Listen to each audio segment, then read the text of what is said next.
Hello everyone, welcome to Comics Inside Out. I wanted to do a quick retrospective on Howard Chaykin's American Flagg, which was published in October of 1983. He is a ranger in the future in the 2030s. Over here we see the United States with the number 300, which is a reference to the tricentennial, which is being prepared for in this dystopian future, along with the Ranger badge that Reuben Flagg, the actor / Ranger, wears in the story. Published by First Comics, which was one of the independent comic book companies to come on the scene in the early 80s, publishing such comics as E-Man and Warp and Jon Sable Freelancer, Starslayer. There were a number of innovative titles, all in the science fiction, fantasy, superhero genre, that were being published by this company located in Evansville, Illinois. Inside the front cover, you've got a letter by the publisher, Mike Gold, talking about the origin of American Flagg, which took place as a result of a conversation with Howard Chaykin. Let's take a look at this first panel on the first page. It's packed with information, lots of words, lots of graphic design. We've got a conversation that's taking place from the shuttle that's coming from Mars and presumably the moon. And at the very top, it tells us exactly what time it is. Saturday, October 4th, 2031, 9:59 p.m. CDT, which we assume is Central Daylight Time, because just below that, it's Chicago is in the Plex, and the Plex means business. C. Keenan Blitz, the mayor, and that is a quote from a character that we are going to meet later on in the story. Up here, we've got the reply to the person who's inside the shuttle. Just land it yourself, and then we've got the title of the story, which is incorporated into the skyline of Chicago, Hard Times, which is very reminiscent of Will Eisner's title pages. A second key feature of this book is Chaykin's use of the top panel. He always uses that real estate. He starts off the page with this banner at the very top, which takes advantage of the scope of the real estate. He's able to create these wide open geographical spaces like this mall, where once again he's able to pack it with lots of information inside. Go Gang 4411. All of the panels that are leading up to Go Gang have a ticking time clock that is ticking down to an event that we are going to find out is a staged gang war, which the Plex, which owns Chicago for the most part, televises and makes money off of every single night. The huge screen at the top, the 6.66 Magnum automatic, and the actor who is selling this says, "I pack one, he packs one, you should too." And you can see the character down at the bottom here. It's open carry, it looks like, in Chicago. The panel that is opposite that page, we see once again that Chaykin's taking advantage of that real estate. There's lots of fantastic graphic elements here. We've got a look full body front of one of the main characters of the story. We have this splendid sound effect. We've got the Go Gang reminder. We've also got a floating headshot of the main character. So we're able to do two things almost simultaneously. We have sort of a wide shot and a close-up all in one panel.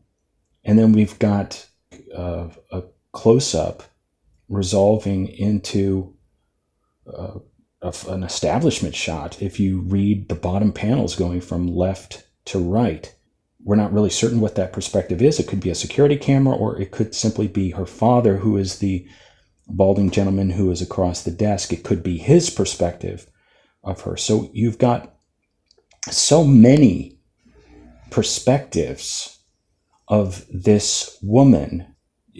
I mean, it's almost dreamlike in terms of Chaikin is inviting us to see characters almost instantaneously from multiple angles and from multiple distances.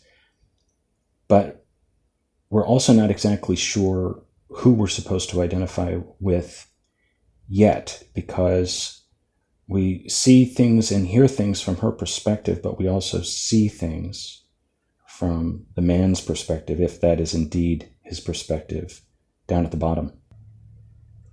Another example of one of those top panels, as well as some neologisms which populate this science fiction universe that Chaikin's created. Caution slideway. These are essentially those treadmills that you see at airports. And here we are 6 pages in, and this is the first real splash page of the comic. It's essentially the introduction of the Flagg character.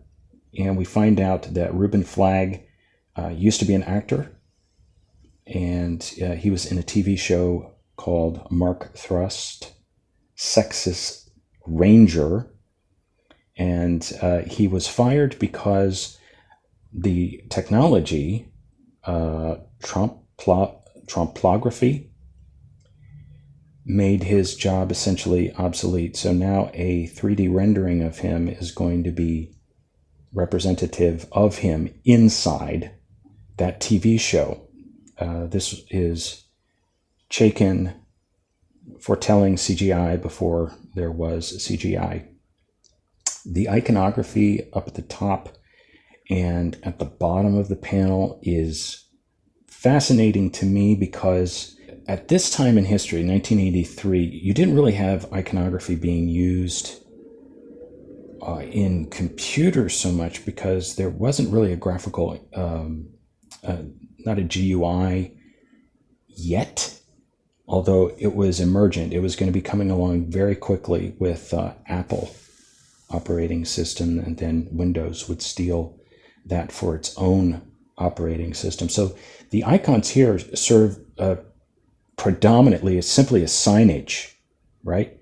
Just telling you the function or the location of something, rather than serving as sort of graphical inputs. Another aspect that I really enjoy about American Flagg is the blending of 30s aesthetic with 80s aesthetic. You've got Reuben Flagg, who has these enormous shoulder pads in his jacket, but then he's got these pants that come up over his hip bone, which was the style in the 1930s, and then the pants are stuffed into his boots like an old-fashioned cop. Here's another example of sort of 1930s negligee. Chaikin's got a thing for women in stockings and garter belts in general, but it certainly is an exhibit here. Just one thing to sort of keep in mind, this comic book was sold side by side with Marvel Comics in the early 80s. There are no ads really to speak of inside this comic book. The story itself is some 26 pages long, that's very long, was very long for a comic book during this age, and it's printed on newsprint. The paper is newsprint, as you can see.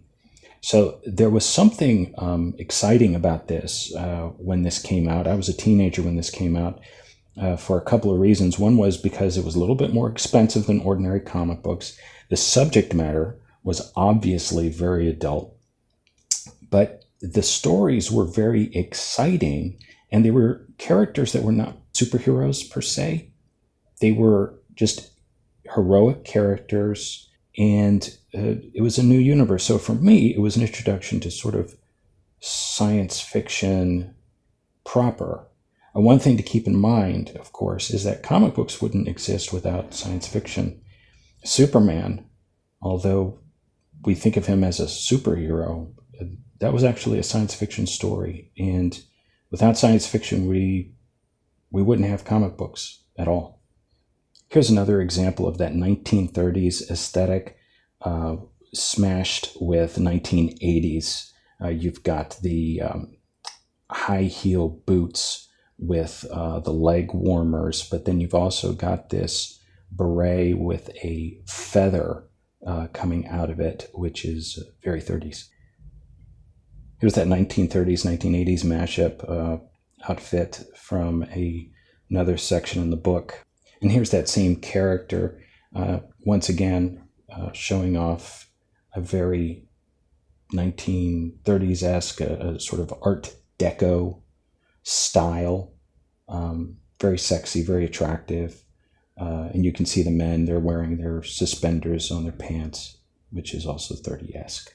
Here's an ad for Glenwood Distributors back in the day when there were more than one comic book distribution company in the United States. And here's an ad for Chicago Comic-Con, 1983, with lots of heavy hitters. I would give anything to go back at that time and see Mike Grell, Steve Rude, and John Byrne. Can you imagine $5 a day? And can you imagine them publishing a cutout coupon in a comic book in order to set everything up? Those were the days, folks. And here's the lineup for First Comics. If you folks have not read Jon Sable Freelancer, it's an extremely interesting story. E-Man, a humor superhero title. Highly recommended.